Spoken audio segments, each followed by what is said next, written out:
Erano le fiamme altissime, tutto un scoppiettio e ho chiamato i vigili del fuoco naturalmente e mi hanno detto che erano già partiti e gli ho detto fate presto perché qua prende fuoco San Pietro.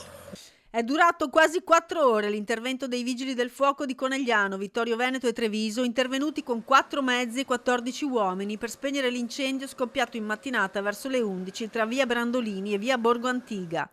A prendere fuoco un casale utilizzato per il ricovero degli attrezzi, dove al piano terra sono andati bruciati un trattore, un furgone e un'auto che si trovavano al riparo nella costruzione. Coinvolti dalle fiamme anche altri materiali messi a deposito nell'edificio, fiamme che si sono alzate per quasi 30 metri. Mi ha fatto paura, Fiamme alte. tantissimo, altissime, perché non c'era fumo, c'erano solo fiamme. Quello là non era un'abitazione, È un'azienda. era un ricovero attrezzi, aveva detto il trattore, penso attrezzi agricoli.